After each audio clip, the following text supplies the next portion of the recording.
반갑습니다. 감사합니다. 2주 만이네요. 코로나 덕분에. 저번 주는 공부를 못했는데 오늘 할 수 있어 고맙습니다. 이 무문간이라고 하는 선에 대해서 적혀져 있어요. 이 선이라고 하는 거는 알기 쉽게 말하면 부처님의 마음이거든요. 부처님의 마음이니까 부처님은 진리를 설하셨잖아요. 근데 왜 진리의 가르침을 배운다 생각하면 되는데, 그 부처님의 가르침은 여러 가지가 있어요. 그래서 여러 가지가 있기 때문에 거기에서 가장 중요하다고 말씀드리면 이상하고, 가장 평이하다 할까요? 쉽다 할까요? 아니면 전반적이라 할까요? 그런 가르침이 이제 알기 쉽게 선의 형식을 빌어서 적혀져 있습니다. 근데 이 문간에 나와 있는 여러 스님들의 그 공안이라는 것은 말하자면 자신이 깨달은 내용을 어떤 일을 통해서 알기 쉽게 전해주고 있거든요. 그러니까 이것은 제가 깨달은 게 아니고, 저는 제가 공부한 바에 의해서 이 내용을 어떻게 이해해야 되는가 하는 그런 힌트를 드릴 뿐이지, 이 힌트에 대해서 자신이 알아들으시고 자신의 깨달음을 연결시켜야 된다고 하는 겁니다. 때문에 저에게 공부하는 게 아니라 무문간에 있는 내용을 자기가 직접 공부하시다 생각하셔야만이 이게 깊이 들어오지, 저의 깨달음을 공부한다 생각하시면 큰 오산이에요. 그렇게 쉽게 편안하게 공부를 하시면 좋겠고, 오늘 벌써 제 7번째, 제 7칙입니다. 내용을 보시면 거의 내용이 같아요. 같은 내용인데 그 선사들에 따라서 어떤 그 자기의 어떤 사건이랄까, 삶의 처음이랄까, 그것이 다를 뿐이지 내용을 보면 똑같습니다. 그래서 공부하시면서 무엇을 얘기하고 있는가, 그걸 잘 받아들였으면 좋겠어요. 그러니까 이 글 속에 있는 걸 보셔야지, 글 표면에 있는 거 보면은 깨달음은 옅습니다. 깨달음도 깊이가 있고 옅은 게 있는데, 오늘 그 내용이 오늘 기술되어 있으니까 잘 한번 공부를 해보시면 좋겠어요. 먼저 전체적으로 살짝 읽어가면서 내용을 한번 살펴보도록 하겠습니다. 본칙이에요. 조주스의 바루스키, 조주세발이라고 하는 공안인데, 조주 선사께 한 승려가 제가 선방에 처음 왔습니다. 잘 지도해 주십시오 라고 청했습니다. 그러자 조주 선사께서 아침 죽은 먹었는가 라고 물으셨습니다. 승려가 네, 죽을 먹었습니다 라고 대답했습니다. 그러자 조주 선사께서 그렇다면 바루를 시쳐라 라고 하시자 이 승려가 깨달음을 얻었어요. 깨닫는 바가 있었다는 거죠. 근데 여기 내용을 통해서 보면 그 본칙 원문 한자에는 그 모갑사입이라고 되어 있거든요. 모갑사입이라는 사자는 뭐라자면 알기 쉽게 말하면 그 초심자, 초보자, 그러니까 초보자로 들어왔다 이런 내용으로서 우리가 인식하고 있습니다. 근데 이 사자는 또 한편 보면은 그냥 출가해서 불교를 공부하기보다는 그냥 인연이 돼서 아무 생각 없이 불교에 왔는데, 그러다 보니까 어떻게 공부할지 몰라가지고 지금 방황하고 미혹하고 있다는 그런 내용이 이제 사자에 들어 있습니다. 그래서 보면은 하여튼 어느 스님이 출가한 지 얼마 안 됐다고 하는 거 하고, 또 하나는 그냥 출가했다, 공부하려고 하는 목적이 아니라 그냥 인연이 되다 보니까 출가해서 공부를 하려고 보니까 어떻게 해야 할지 몰라서 지금 조주선사께 여쭤본다, 이렇게 생각하시면 될 것 같아요. 그러니까 조주선사는 중국 당나라 때 최고봉이라 할 수 있는 최고의 인물입니다. 그래서 별명이라 할까, 이분에 대한 어떤 그런 평판이라 할까, 그런 말이 있습니다. 입술 위에 빛을 놓는 스님이라고. 그러니까 말하는 게 항상 진리만 얘기한다는 거죠. 그리고 너무나 알기 쉽게 조주록에 보면 그런 내용들이 너무 있거든요. 그래서 존스에 대한 평판이 그렇게 나 있습니다. 또 이제 절에 가보면 아침엔 죽을 먹거든요. 처음엔 죽을 먹지 않았고 점심때 사시 공양이라 해서 11시에 한 끼만 먹었습니다. 일종식이라는데 하루에 3끼가 아니라 하루에 한 끼 먹었는데 그 뒤에 이제 어린 스님이 출가하니까 배고프다 울어서 그 어린 스님들을 위해서 아침은 죽, 그러니까 이제 허기를 면하기 위해서 죽을 허용했다 하는 것이 이제 율장에 있습니다. 그러니까 아침엔 죽을 먹고 점심 때 밥을 먹고 저녁은 안 먹고 이렇게 됐는데, 그래서 이제 아침에는 죽 먹었는가. 근데 죽을 먹는데 스님들의 그 그릇은 바루라 해서 스님들 그 전용 그 식기가 있거든요. 거기다가 이제 자기가 먹을 만큼만 양을 덜어서 먹습니다. 그래서 바루를 응량계라고 합니다. 양에 맞게, 우리 뷔페 가면 자기가 먹을 수 있는 양만 덜어서 먹는다, 그렇게 정해져 있죠. 죽을 밥에다 놓고 아침 죽을 먹었는데 조주스님은 죽을 먹었는가 하니까 죽을 먹었다 했습니다. 그럼 바로 시쳐라. 근데 어떻게 공부해야 됩니까? 라고 물었는데 동문서답이죠. 죽 먹었어? 먹었습니다. 그럼 바로 시쳐. 너무나 당연한 걸 얘기하고 있습니다. 이게 선입니다. 저도 얼마 전까지만 해도 당연한 일을 당연하게 하는 것이 선이구나, 이렇게 알았어요. 당연한 일을 당연하게 한다. 아니, 간단합니다. 근데 그게 전부가 아니었어요. 너무나 제가 오해하고 있었습니다. 너무나 그 글 내용의 표면적인 것만 받아들여서 선이라고 하는 것은 그냥 뭐 밥 먹으면 그릇 씻고 내가 지금 주어진 것에 대해서 열심히 하면 되는구나, 이게 생각했습니다. 근데 그게 아니었어요. 근데 여기서는 그 스님이 깨달았다 했거든요. 깨달았는데 어떤 깨달음을 얻었는지는 여기에 써있지 않습니다.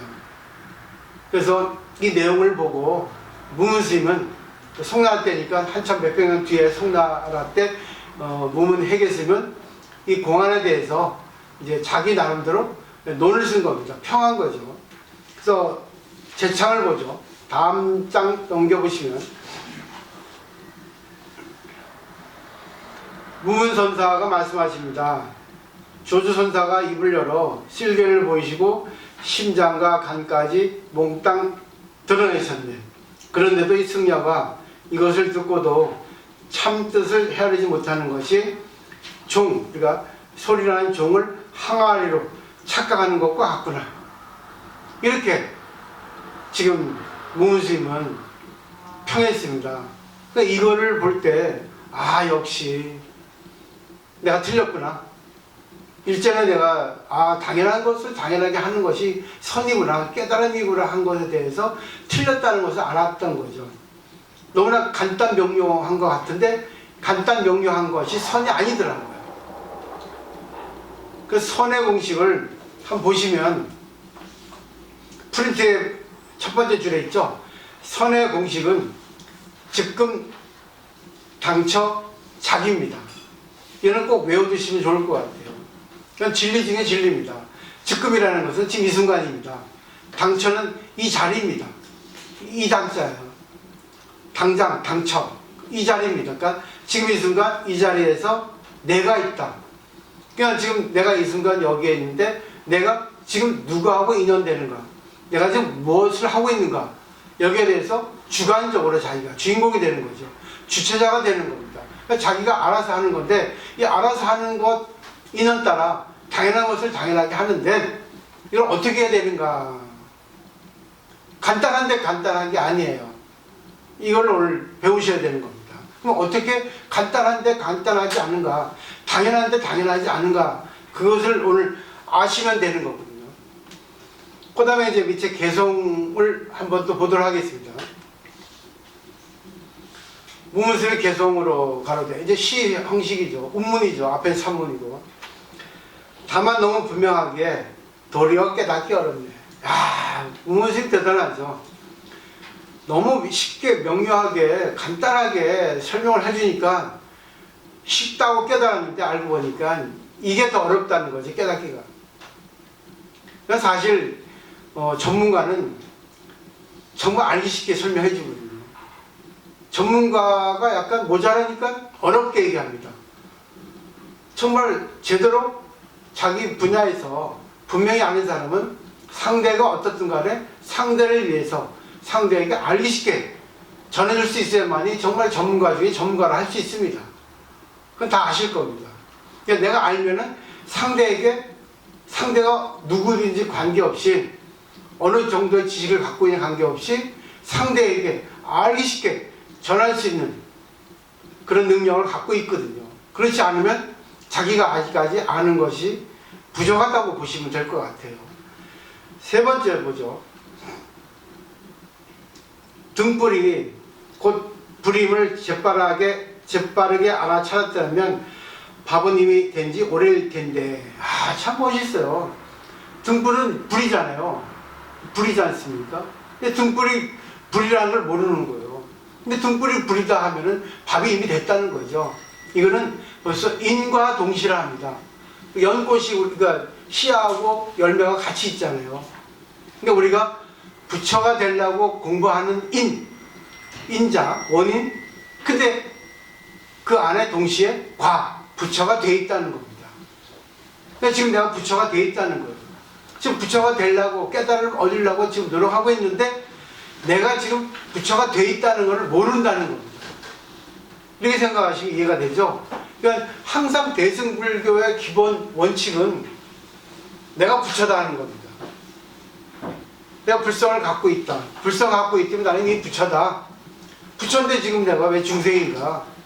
그거는 내가 부처라고 하는 것을 모르기 때문에 부처가 되려고 마음을 먹고 노력하고 있는 거다. 인위적으로. 근데 한번 생각을 바꿔서 내가 부처인데 지금 중생이다. 왜? 인간의 몸을 받았기 때문에.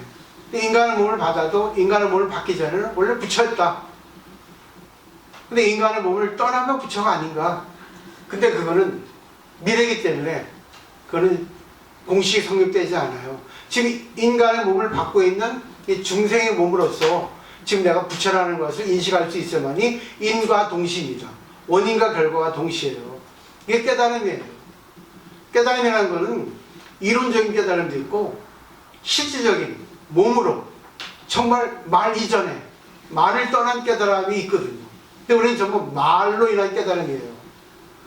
말을 떠난 깨달음이 있어야만이 진짜 깨달음입니다. 말을 초월한. 근데 우리는 전부 다 말로 어떤 개념을 상정하지 않습니까? 말로 어떤 생각을 갖다 정리하잖아요. 그래서 말과 생각은 똑같죠. 또 말과 생각을 초월할 수 있는, 지금 내가 말과 생각을 갖고 있지만 이 말과 생각을 초월한 자신을 한번 찾아볼 필요가 있다는 거예요. 자, 지금까지 간단하게 이제 설명을 드렸어요. 다시 이제 처음부터 들어가 보죠. 대충 이제 간단하게 설명을 드린 겁니다. 첫 번째 이제 본칙을 보면은 조주 스님이 아주 유명한 스님입니다. 그래서 출가한 스님이, 막 출가한 스님이 뭐 말하자면 자기가 출가해서 깨달음을 얻으려고 한 스님도 있지만 깨달음을 얻으려기보다는 그냥 출가해서 스님이 되면은 뭐 모든 걸 초월할 수 있겠지, 그냥 얼렁뚱땅 그냥 인연이 돼서 출가한 스님도 있습니다. 그쵸? 내가 대학에 들어가는데 대학에 들어가가지고 내가 남들이 다 가니까 대학 안 가면 안 된다 하고 대학 가는 거 하고, 내가 대학에 가기 위해서는 진짜 대학에 맞는 공부를 나의 성장을 위해서 내가 공부를 하고 싶어서 가는 사람하고는 다릅니다. 그 또 하나는 뭐겠어요? 대학에 가서 졸업을 해서 내가 유명 회사, 인류 기업에 취직을 해서 뭐 이쁜 여자하고 결혼해가지고 잘 살기 위해서 대학에 간다. 대학을 가기 위한 목적도 여러 가지가 있습니다. 근데 여기서의 깨달음은 뭐겠어요? 내가 대학에 가는 거는 내가 진실로 남들이 가서 가는 게 아니라 하기 위해서, 잘 살기 위해서 가는 게 아니라 난 대학에 가고 싶어서, 대학에 가서 공부를 하고 싶어서 가는 게, 이거는 진짜 깨달음인 거죠. 그죠? 근데 이렇게 정말 마음을 먹는 사람은 많이 없어요. 내가 어쩔 수 없이 대학에 갔고, 어쩔 수 없이 이 직장에 취직했고, 그래도 어떻습니까? 그런 가운데 하다 보니까, 아, 내가 지금 이 일을 하는 것은 남을 위해서 하는 거구나. 일을 하다 보니까 나의 즐거움이 됐구나. 일하는 게 너무 좋구나. 아, 감사하다. 이게 되면 이것도 깨달음이 거든요. 그래서 간단하게 뭐라 했습니까? 밥 먹었니? 동문서답이에요. 진리가 뭡니까? 어떻게 공부해야 됩니까? 이렇게 초심자 스님은 물었는데, 조지 스님은 거기에 맞는 답을 해줘야 되는데, 전혀 어울리지 않는, 죽 먹었어? 아침에? 나 먹었습니다. 바로 시쳐. 근데 여기 깨달았단 말입니다. 이 스님도 깨달음이 있었던 거예요. 그냥 결국 지금 이 순간 여기에서 내가 못하는가, 인연에 대해서 당연한 걸 당연하게 하는 겁니다. 예를 들면 옛날에 어떤 신도가 뭐 한 30년 전, 25년 전쯤입니다. 하여튼 제가 알기 쉽게 그 법회를 하니까, 아, 스님 공부가 너무 좋아가지고, 아, 매일 오고 싶어서 잠도 못 잔다. 남편보다 스님이 더 좋다. 그런 신도가 있었어요. 저 젊을 때. 지금은 이렇게 빵탁같이 그랬지만, 뭐가 좋냐 하니까는 스님의 가르침이 너무 색다르고 제 마음에 와닿아서 너무 마음이 포근하다고, 신랑보다 더 좋습니다. 그래서 신랑이 출근하자마자 옵니다. 그러는 거죠. 그래서 제가 그랬습니다. 불교라고 하는 거는 물론 그것도 좋지만, 신랑에게 있을 때는 신랑에게 잘하는 게 불교입니다. 물론 신랑이 출근을 하고 나서 그 공백 자리에 절에 가서 공부하는 것도 좋습니다. 근데 여기서 공부하는 것이 집에서도 적용되지 않으면 그거는 불교 공부를 했다고는 볼 수 없습니다. 했는데 이 보살님이 깨달았어요. 아, 스님 말씀이 맞네요. 그럼 자기가 남편을 피해서 여기서 자기가 마음을 충족시키는 거네요. 욕구 충족이네요. 아, 이거 아니었군요. 아, 불교를 공부하면 자기가 지금 있는 자리에서 자기가 당연하게 해야 할 것을 해야 하는군요 하고 깨달은 거죠. 근데 지금 이 스님 정도의 깨달음이에요. 그 정도면은 뭐겠어요? 너무 간단해요. 너무 간단하죠? 그래서 그 다음에 이제 무문스님의 내용을 보죠. 다음 장 넘겨보시면 무문스님이 여기다 대놓고 뭐라 했습니까? 역시 무문스님은 야유가예요. 약간 좀 비틀어진 분입니다. 원래 천사들은 약간 꼬였습니다. 약간 비꼬는 것이 많아요. 꽈배기입니다. 천사들이 어떻게 보면 재미있기도 하고 통쾌하기도 하고, 어떻게 보면 괴짝하다 할까? 괴짝스럽다? 괴각이라 할까요? 괴짜라 할까요? 그렇습니다. 무문스님의 평을 보죠. 무문선사가 그런데, 조수선사 입을 열어 쓸개를 보이시고 심장과 간까지 몽땅 드러내셨다. 완전히 다 보이신 거예요. 진리를 다 보여줬죠. 너무 쉽죠. 간단하잖아요. 그래, 죽 먹었어? 그럼 바로 시쳐. 당연하죠. 그런데 이 승려가 이것을 듣고도 참 뜻을 헤아리지 못하는 것이, 땅 치면 소리나는 종을 가지고 항아리로 착각하는 것과 같다는 거죠. 그러니까 이 스님이 깨달아도 작은 깨달음을 얻었다는 거지 큰 깨달음을 얻은 거죠. 그러니까 깨달음의 전반적인 것을 얻지를 못했다고 하는 거죠. 그래서 제가 프린트를 준비해 봤습니다. 작년에 때 대주 해외 선사로 한 분이 계셨어요.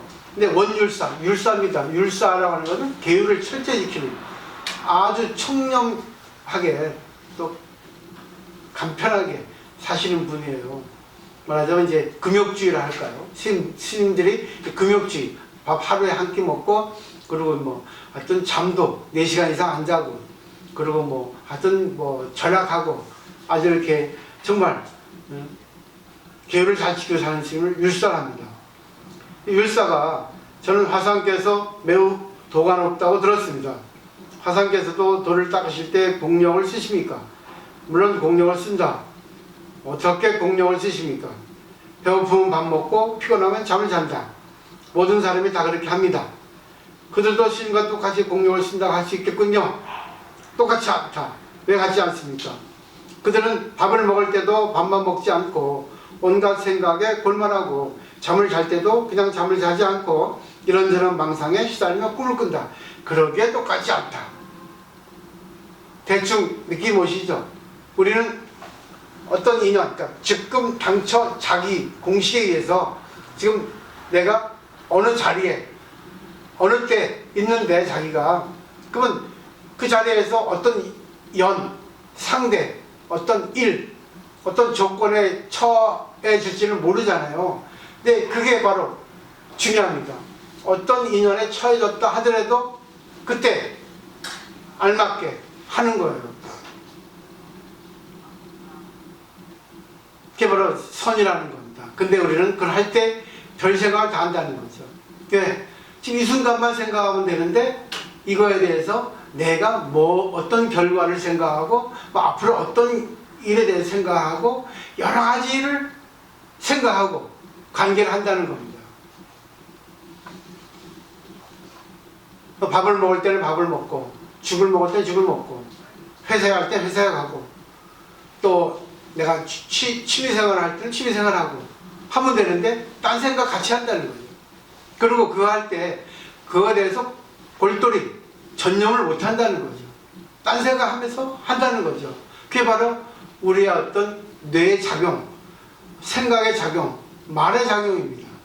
이거를 좀 초월할 수 있어야만이 말을 떠난, 생각을 떠난 그 자기가 될 수 있어야만이, 초월할 수 있어야만이 바로 진정한 선이 된다고 할 수 있다는 거예요. 그러니까 예를 들면 우리가 겸해서란 말이 있습니다. 태어난 김에 겸해서 살아가고 있다. 태어난 김에 또 내가 뭐예요? 오늘 눈 뜬 김에 밥을 먹고 회사에 간다. 밥을 한다. 간단히 생각하면 되는 거죠. 그러니까 내가 어떤 생각을 하지 않아도 어떤 노력을 하지 않아도 하루에 시간이 있고 시간에 맞는 공간이 있습니다. 자기 인연에 맞는. 그걸 갖다 알아서 하는 거죠. 생각하지 않는, 인위적으로 생각하지 않는. 그러니까 생각을 해도 생각하지 않는. 그래서 예수 그리스도 그랬어요. 저 들의 백합을 보라.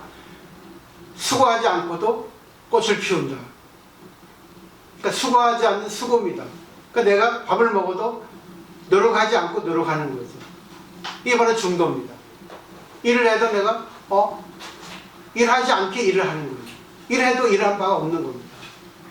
내가 자식을 키우는데 자식을 키워준다 하면서 키워준 대가가 없는 거예요. 그러니까 키워주지 않게 키워주는 겁니다.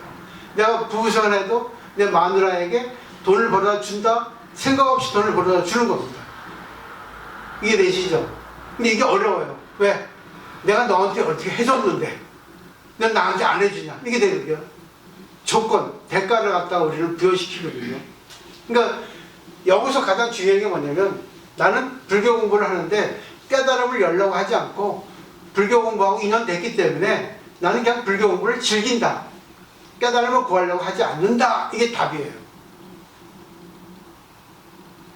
이미 깨달아지고 있다는 거죠. 깨달음은 내 마음속에 있다. 원래 깨닫고 있다. 원래 부처라는 얘기입니다. 그러니까 원래 부처이기 때문에 지금 내가 불교 공부를 즐겁게 한다. 깨닫는 것은 없다는 거죠. 이럴 때 저절로 깨달음이 온다는 거죠. 깨달으면 절대 내가 깨달으려고 노력하면 깨달으면 없다는 거죠. 왜? 이 순간 나 지금 깨닫고 있거든요. 근데 깨달으면 결국 뭐겠어요? 말과 생각. 초월하는 겁니다. 이런 얘기가 있어요. 그 일본의 스즈키 다이세스라고 하는 유명한 그 선에 대해서 아마 아실 거예요. 서양의 그 젠이라고 선을 홍보하는 분이 계시거든요. 근데 이분이 어느 책에 이런 내용을 썼어요. 어느 나무꾼이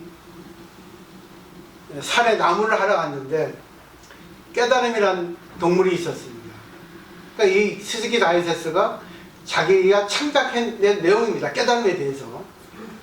깨달음의 동물이 있는데 이 나무꾼이 이 깨달음이라는 동물을 잡으려고 생각을 했어요. 근데 이 깨달음이라는 동물에게는 희한한 능력이 있습니다.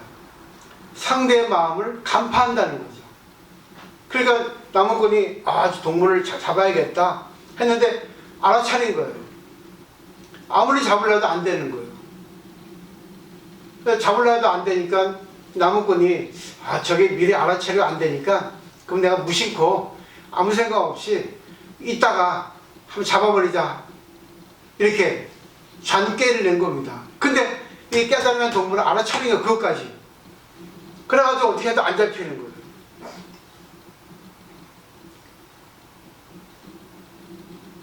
이제 이 부분이 재밌어요. 그래서 이 나무꾼은 포기했어요. 무심이 됐습니다. 마음을 없애버리는 거예요. 무심이라는 거는. 아무 생각도 안 하는 거예요. 아무 생각도 안 하는 거예요. 에이, 내가 안 잡아. 그 생각하고 있었어요. 그러니까 이 깨달음이란 동물은 무슨 생각을 하는지 모르는 거예요. 나무꾼이. 마음이 없으니까. 이 나무꾼이 어떤 생각을 하고 있는지 알아챌 수 없는 거예요. 왜? 마음의 기록이 없으니까. 포기하고 나무꾼이 나무를 또 계속 베려고 하는데 도끼에서 도끼 날만 빠져가지고 깨달음의 동물 머리에 맞아서 직사했습니다. 그러니까 깨달음의 동물은 어떤 생각도 상대의 생각을 간파했는데 상대가 무심이 되니까 그것까지는 파악을 못했다는 거예요. 이해하시겠죠? 그러니까 이 내용이 뭐겠어요? 그냥 무심히 해라. 주어진 것에 내가 말하자면 이제 지하철 타면은 지하철 타면 된다. 그리고 혼잡하면은 혼잡하면 된다. 그 어느 때 어느 상황에 있어도 그것에 대해서 불평하지 말고 당연하게 내가 인연에 대해서 참으면 된다 하는 그런 내용이겠죠. 어떠한 것도. 근데 우리는 안 그러잖아요. 자기 입장이잖아요. 자기 생각이 주어져 있잖아요. 근데 그 무심이 되지 않거든요. 무심이라는 것은 어떤 인연이 주어져도 그걸 받아낼 수 있는. 그러면 받아들이면 어떻습니까? 저절로 해결할 수 있는. 그게 나한테 갖춰져 있다는 겁니다. 이게 깨달음이라는 거예요. 지금 이 순간에 있다는 거죠. 근데 이 순간이 지금 왜 있어요? 그 유클리드 기하학에는 그런 말이 있습니다. 시간은 점이라 했어요. 위치가 없다 했거든요. 점은 위치가 없잖아요. 결국 시간은 과거, 현재, 미래가 없거든요. 다만 인간이 지금 이 순간을 기준으로 과거를 설정하고 미래를 상정할 뿐이죠. 지금 이 순간 했는데 보세요. 과거 지나갔죠. 미래 했는데 미래가 현재가 되고 과거가 흘러가죠. 그렇기 때문에 점은 있어도 위치가 없다는 겁니다. 그래서 시간을 갖다가 구분할 필요가 없다는 거예요. 그러니까 항상 현재 이 순간이죠. 그래서 과거에 집착하지 마라. 미래에 연민하지 말아라 있습니다. 과거는 지나갔고 미래는 오지 않았다. 이 순간뿐이다. 계속 점을 찍어 간다는 겁니다. 계속 점을 찍어 간다는 것은 시간 공간이잖아요. 그렇죠? 내가 항상 유동성이 있으니까. 또 유동성 없이 있을 때도 그 순간 그 자리 아니겠습니까? 내가 여기에 주어지는 것. 자기가 알아차리는 거죠. 이게 바로 선이라는 거예요. 그리고 내일의 죽음이 있을지 어떻게 알아요? 내일 아무리 내가 어떤 목표를 가지고 해도 내일 죽을지 몰라요.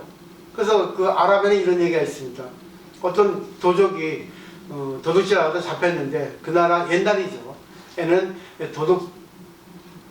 도둑은 사형에 처한다는 그런 법 제도가 있었습니다. 그래서 이제 어느 날 이제 왕이 재판을 열었는데 그 도둑이 제안했어요. 왕이 가지고 있는 100만을 제가 날게 해줄 테니까 나를 유예시켜 주십시오. 그랬습니다. 왕이 들어보니까 자기한테 100만원 있는데 날개까지 하면 얼마나 좋겠어요. 근데 그건 뭐 사실 뭐 믿기 어렵잖아요. 근데 또 그런 제안하니까 얘한테 뭐 묘수가 있구나 생각하고, 그러면 그래? 그럼 내가 1년 유예시켜줄 테니까 날 수 있게 해줘라 했습니다. 그리고 이제 다시 이제 자기 이제 깜방에 들어갔죠. 재판 끝나고. 동료들이 그러는 거야. 깜방 동료들은. 얘 바보야. 어떻게 병마가 날 수 있겠니?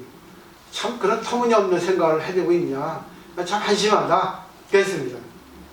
근데 이 죄수가 웃으면서 한다는 말이 네 가지를 얘기하는 거예요. 무슨 모르는 소리 하지 마라. 1년 동안 기회가 있다. 응? 1년 동안. 뭐냐? 첫째는 병마가 날지 어떻게 알아? 또 하나는 병마가 죽을지 어떻게 알아? 또 하나는 뭔지 알아? 왕이 죽을지 어떻게 알아?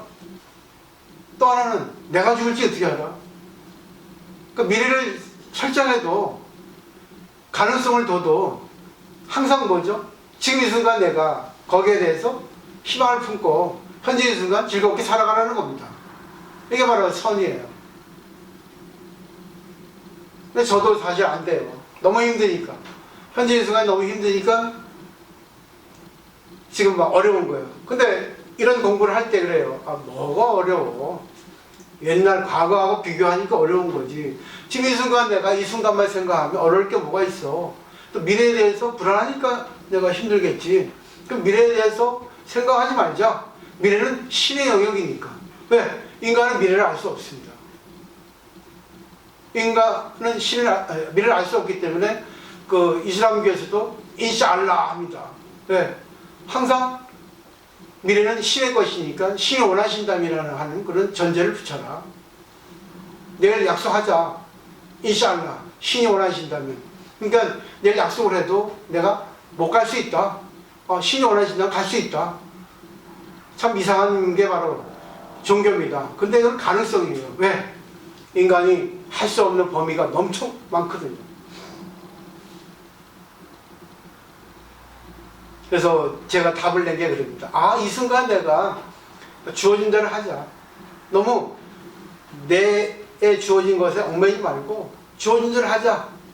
내가 주어진 대로 잠이 오면 잠자고, 공부하고 싶으면 공부하고, 운동하고 싶으면 운동하고, 기도하고 싶으면 기도하고, 조금 내가 편안하게 한번 가보자.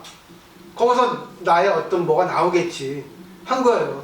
사람이 잘 하다 보면은 자기가 못하면은 이래서는 안 된다 하는 또 생각이 있잖아요. 성찰이, 깨달음이. 또 이렇게 해야 되겠다는 게 있잖아요. 그렇지만 현실하고도 부딪히잖아요. 거기서 또 어떻게 또 조절이 되지 않습니까?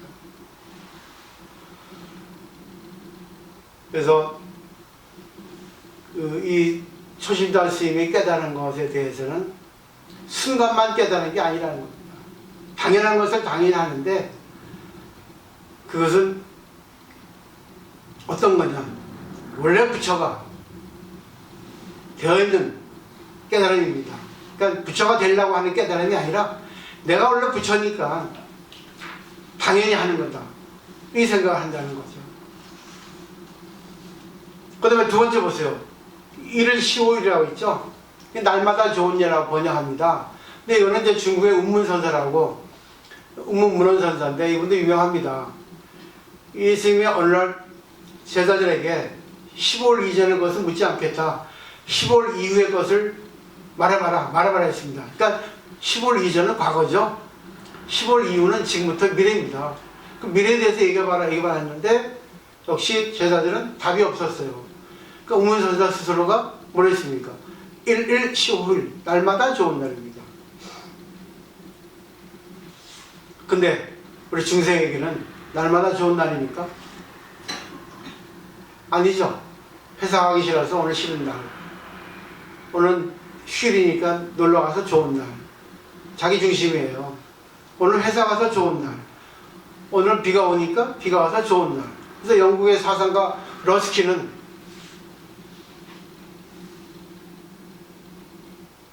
날마다 좋은 날이라 했어요. 네, 오늘은 비가 와서 좋은 날, 오늘은 개서 좋은 날, 오늘은 흐려서 좋은 날. 날에는 좋은 날이 있지 좋지 않은 날이 없다. 다만 인간이 좋지 않은가 좋은 날 구분할 뿐이다. 이런 식으로. 그러니까 불교를 공부하지 않아도 일반적으로 우주의 진리를 깨달은 사람은 많이 있어요. 근데 불교를 공부하는 사람일수록 사실은 겸손해야 된다는 거죠. 날마다 좋은 날은 뭐겠어요? 필요도 아닙니다. 명령어로 바꿉니다. 날마다 좋은 날로 만들어 네가. 하기 싫어도 이건 해야 돼. 항상 마지막은 뭐예요? 좋은 거지 뭐. 오늘은 싫은데 내 입장에서 싫은데 그렇지만 내가 부처 입장에서 보면 좋은 거야. 이런 식으로. 저는 항상 그런 화법을 씁니다. 항상 보면 마지막에는 그래서 나는 즐거이 받습니다. 사실 인간적으로 현실적으로 보면 너무 힘든데 그래도 나는 공부하니까 나는 이걸 갖다가 즐거이 받겠습니다. 깨달음으로 받겠습니다. 알겠습니다. 감사합니다. 이게 마지막 결론이에요. 그래서 불교의 결론은 좋은 겁니다. 날마다 좋은 날이에요. 세 번째, 평상심시도라고 하는, 이건 이제 나중에 이제 우리가 문가 17칙에 나오는 내용인데, 남전보은스님이라고 하는 또 유명한 또 스님이 당나라 때 있었습니다. 근데 또 그 제자의 조주종심스님이라고 아까 나왔던, 근데 문가는 조주스님이 대여섯 번 나옵니다. 그만큼 조주스님이 유명합니다. 근데 스승이 남전보은스님이에요. 남전보은스님에게 조주스님이라고 하는 유명한 제자가 있었어요. 그래서 조주스님이 남전보은스님에게 도라고 하는 건 어떤 겁니까? 진리는 뭡니까? 라고 물어봤습니다. 평상심시도라고 남전보은스님은 답을 했어요. 평상심에 도달했습니다. 그 평상심이 뭔가? 그러니까 이걸 들은 조주스님은 그것을 목표로 공부하면 됩니까? 라고 이제 다시 여쭙죠. 그러니까 남전보은스님은 아니다. 그것에 대해서 이것저것 생각하면 오히려 억울해진다 그랬어요. 그러면 그것에 대해서 어떻게 생각하지 않고 어떻게 그것이 돌아갈 수 있습니까? 남전보은스님이 답을 내죠. 도라고 하는 것은 알고 모르는 것을 초월한 것이다. 알았다고 하는 것은 망상이고 모른다고 하는 것은 백지다. 만약 진실로 의심이 없는 도에 도달하면 그것은 홍어와 같이 훤하다. 때문에 그것에 대해서 이러자 저렇다고 논의할 필요는 없다. 이때 남전 답했는데 그 말을 듣고 조주스님은 깨달았어요. 결국 뭐겠어요? 평상심시도는 이것저것 생각할 필요 없다는 거죠. 미혹할 때 미혹한 대로, 미혹하지 않을 때 미혹하지 않은 대로, 즐거운 건 즐거운 대로, 괴로운 건 괴로운 거대로 그대로 받아들이라는 겁니다. 인간은 미혹하게 돼 있어요. 인간은 미혹이 특성입니다. 근데 원래 부처인데 왜 미혹하는 것이 인간의 특징입니까? 원래 근본은 부처야. 인간은 똑같잖아요. 근데 인간은 공통구가 똑같은데 인간에 따라 업이 다르잖아요. 우리 인간을 보면은 세포가 60조 개라고 하는 수많은 팽대한 양의 세포가 있습니다. 세포가 우리 인간의 어떤 본질이라 본체라고 할 수 있죠. 근데 세포의 또 본체는 DNA입니다. 근데 DNA는 네 가지 염기의 문자로 되어 있어요. AGTC인가? 거기에 모든 정보가 다 들어있대요. 근데 이거 DNA는 화학물질입니다. 그 안에 여러 정보가 들어있어요. 전생의 업이 다 들어있죠. 나의 업이 DNA에. 근데 물질이잖아요. 화학물질인데. 그럼 우리 인간을 조절하는 거는 물질이에요. 그죠? 그리고 뇌도 보세요. 전두엽, 측두엽, 후두엽, 해마 있는데 뇌에서 명령해가지고 내가 화를 내고 내가 감성적이고 이성적이고 하지 않습니까? 그럼 인간은 물질적이에요. 근데 물질로 갖다가 지배하는 게 보이지 않는 게 있습니다. 그걸 이제 유전공학자 말합니다. 썸씽 그레이트라고. 위대한 뭐가 있다는 거예요. 위대한 뭐가 뭐겠어요? 우리의 마음이겠죠. 그렇기 때문에 뇌를 속이면 마음이 달라진다는 거죠. 뇌를 어떻게 속여요? 자, 물질, 전두엽에서 여러 가지 일을 하는데 막 화를 낸다 해요. 그 전두엽에서 시키거든요. 명령하거든요. 그러면 우리는 화를 냅니다. 근데 화를 내려고 할 때 알아차리는 거예요. 화내면 안 되지. 왜 내가 DNA의 노예가 돼야 돼? DNA가 시키는 대로 해야 돼. 나 물질의 노예가 아니야.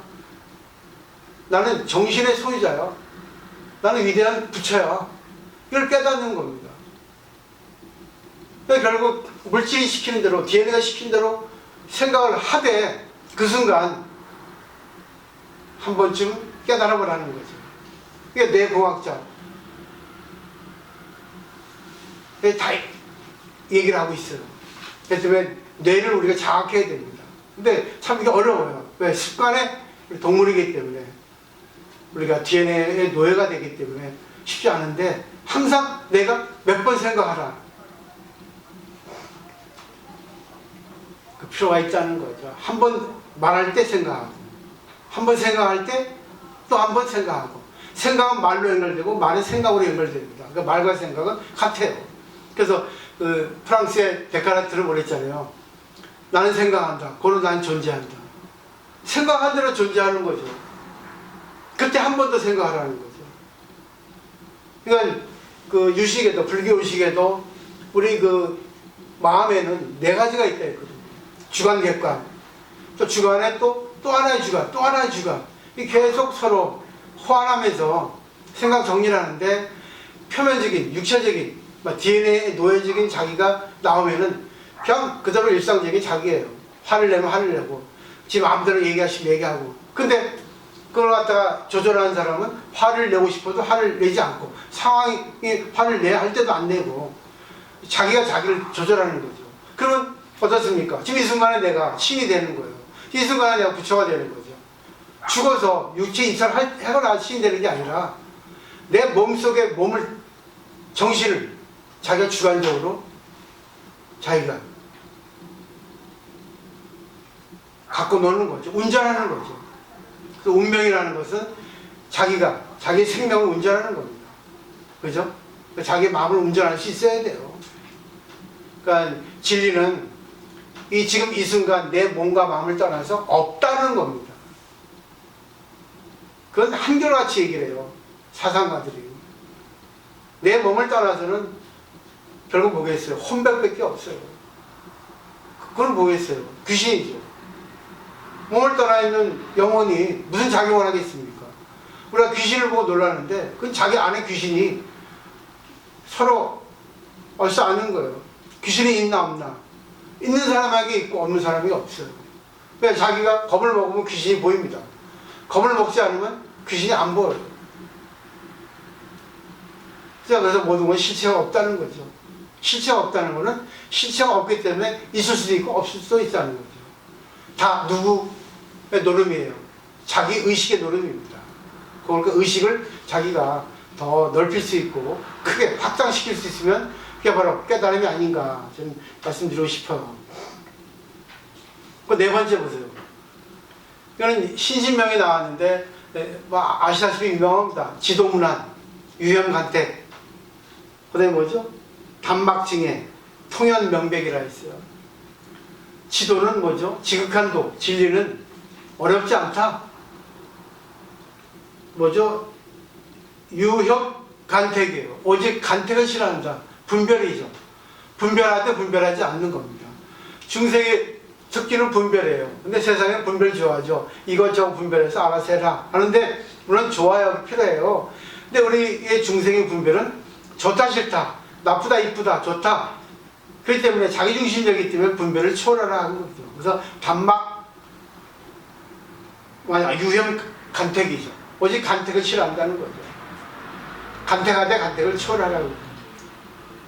세 번째, 단막증에 하면 단지 미워하고 좋아하지 않는다면 통연명백이다.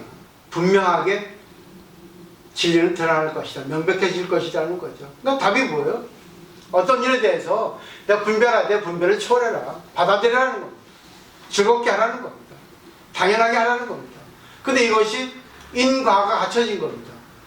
원래 내가 알고 있던 거예요. 그 순간 아는 게 아니라, 그때 깨달음이 오는 게 아니라, 벌써 깨달아졌기 때문에 저절로 한다는 거죠. 그 내용이 이제 또 다음에 있어요. 다섯 번째 보세요. 조주로에 또 이런 게 있습니다. 어떤 스님이 여하시도십니다. 어떤 것이 돕니까? 하니까 조스님을 했습니다. 담 밖에 있다. 응? 벽 밑에 있다. 담벼락 밑에 있다는 것을.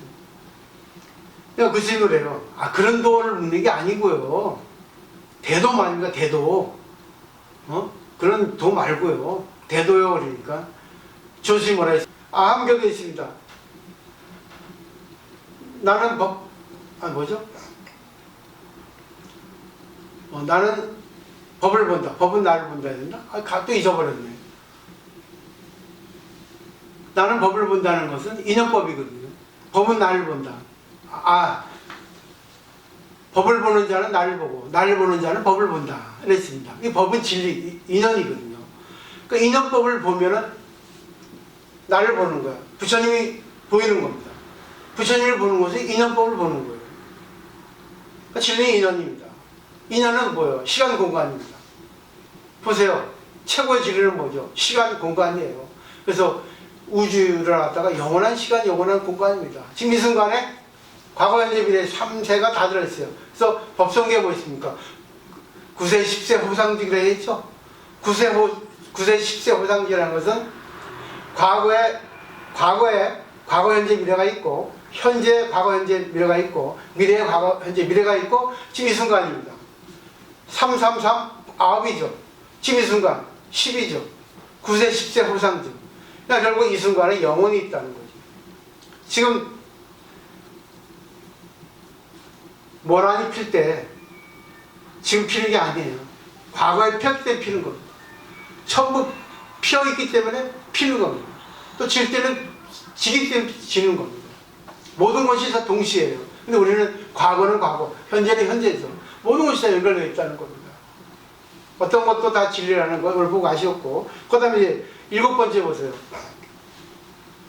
중국의 방거사라고 유명한 거사였죠. 원래 이름이 방원입니다. 거사는 우리 거사님처럼 일반인이에요. 돈도 있고 지식도 있고 아주 대단합니다. 근데 이분이 공부를 해서 깨달았습니다. 이 방원 거사가 석두 희천선 스님에게 물었습니다. 마음법과 짝하지 않은 사람은 누구입니까? 마음법은 모든 것과 짝하지 않은 사람은 누구입니까? 물으니까 석두 희천선사가 방거사 입을 손으로 막아버렸어요. 말로 답하지 않았습니다. 샵사방수 해라. 그 다음에 그때 이제 방거사가 크게 깨달았죠. 깨달은 분이에요. 거사님. 또 그 다음에 마조선사에게 가서 물었습니다. 이거는 이제 자기가 깨달은 걸 이제 증명하기 위해서 갔겠죠. 그래서 마조선사에게 물었습니다. 마음법과 짝하지 않은 사람이 있습니까? 하니까 강서에 있었거든요. 마조스님. 내가 강서에 낙동강물을 다 마시고 오면 답해주겠다. 야, 마음법과 짝하지 않은 사람이 어딨어? 없어! 이 말로 하지 않고 그냥 행동을 보여준 거예요. 이 막아버리고 그래? 마음법과 짝하지 않은 사람? 알았어. 저기 강서에 가서 낙동강물 다 마시고 오면 내가 답해줄게. 깨달았습니다. 마음법과 짝하지 않은 사람이 있습니까? 세상 보세요. 이 지구에 연결되지 않은 게 있습니까? 엘니노 현상, 나비 현상 다 연결되어 있죠?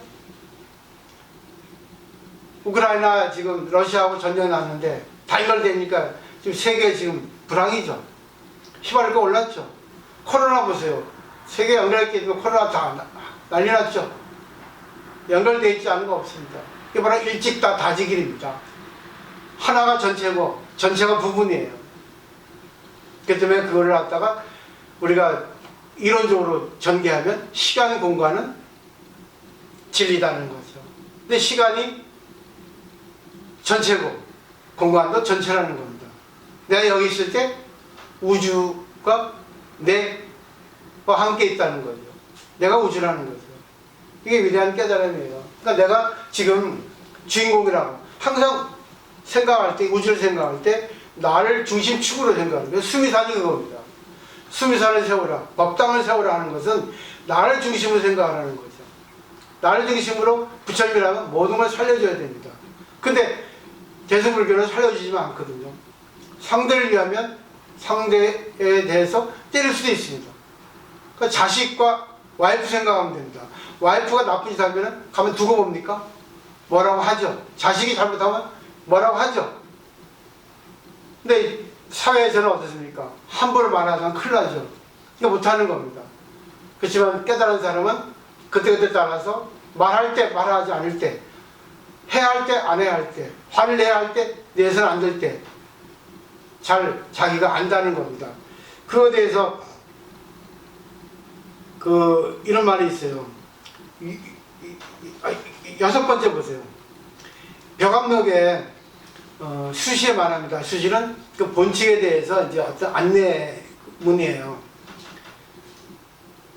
격상견연, 조지시와 격장경각, 변지시인데 이것은 어떤 뜻이냐면 산을 막고도 연기를 보면은 이것이 불이라는 걸 알아차리는 거예요. 그죠? 내 눈앞에 산이 있는데 가려져서 안 보이는데 산 뒤로 연기가 올라오면 아, 불 났구나 안다는 겁니다. 불 보지 않아도. 그 다음에 뭐죠? 담벼락을 보고 담벼락이 막혀 있는데 뿔을 보면 담벼락 위로 뿔을 보면 어떻습니까? 이게 곧 안다. 서라는 것을 이해하시겠죠? 그 어떤 일을 보면 그거 다 알아요.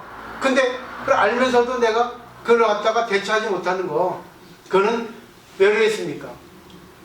단지 내 중심적인 생각, 내 계산, 분별이기 때문에 하는 겁니다. 그러니까 분별하기 이전에 분별. 아니 분별하고 분별하지 않는 거기서 종합적으로. 그러니까 분별, 문별, 분별입니다. 공식은. 분별은 뭐예요? 과학적입니다. 나누는 겁니다. 좋은 거 나쁜 거. 해야 되는 거, 하지 않아야 되는 거. 그 다음에 무분별은 뭐예요? 이건 지혜적입니다. 이것은 하나를 합하는 철학적이죠. 합합니다. 이것도 저것도 다 합하는 거. 좋은 거 나쁜 거. 해야 되는 거 해야 되지 않는 거. 분별, 무분별. 그 다음에 종합적으로 내가 어떻게 해야 될까 분별해서 하는 거지. 하고 싶으면 하고 말고 싶으면 말고. 이게 바로 당연한 것을 당연하게 하는데 이미 갖춰져 있다는 거죠. 자, 제일 중요한 게 뭐겠어요? 항상 인과가 같이 있다는 겁니다. 내가 어떤 일을 할 때 이 하는 거에 대해서 이미 내가 알고 있었다는 거죠. 과거에 했다는 겁니다. 이걸 어떻게 했다는 것을 알고 있다는 겁니다. 이거를 생각을 해보라는 거죠. 다시 한번 근본적으로, 부처님적으로, 신앙적으로 생각을 해보라는 거죠. 그래서 여덟 번째 보세요. 그 요한복음 4장에 예수께서 이르시되 나의 양식은 나를 보내신 이의 뜻을 행하며 그 예를 온전히 이루는 이것이니라. 너희가 넉 달이 지나야 추수할 때가 이르겠다 하지 않으느냐. 내가 너에게 이르노니 눈을 들어 밭을 보라. 휘어져 추수하게 되었도다. 거두는 자가 이미 싹도 받고 영생에 이르는 열매를 모으나니 이는 뿌리는 자와 거두는 자가 함께 즐거워하게 하려 함이니라. 그런즉 한 사람이 심고 다른 사람이 거둔다 하는 말이 옳도다. 내가 수확하기 위해서 뿌리는 게 아니라 뿌리면 수확은 저절로 나온다는 겁니다. 수확하기 위해서 뿌리는 게 아니라 그냥 뿌리는 것 자체에 수확이 있다는 겁니다. 그러니까 인과 내가 하는 원인과 결과가 똑같이 존재한다는 거죠. 마지막 결론은 내가 태어났기 때문에 이걸 하는 겁니다. 내가 오늘 눈 떴기 때문에 이걸 하는 겁니다. 회사에 가고 회사 가니까 일이 주어지니까 하는 겁니다. 하는 겁니다. 하는 겁니다. 이건 당연한 깨달음이에요. 근데 제일 여기서 핵심적인 깨달음은 뭔지 아세요? 인간은 태어나기 때문에 죽습니다. 죽는다는 걸 생각하고 하면은 자기의 욕망이라든가 자기 중심적인 생각이 조금 경감된다는 거죠. 그죠? 그래서 무문간의 개성을 보세요. 교재에 보면 다만 너무 분명하게 도리어 깨닫기 어렵다. 조수심의 말씀은 너무 알기 쉽게 했죠. 이 내용을 볼 때 표면적으로 볼 때는 당연합니다.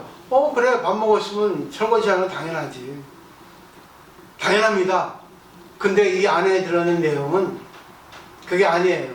이거는 어떤 거겠어요?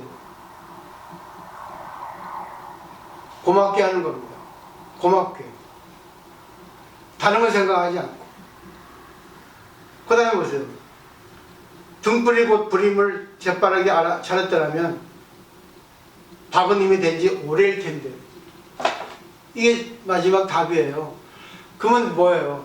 내가 밥을 먹었어요. 부처가 밥을 먹고 부처가 설거지를 한다.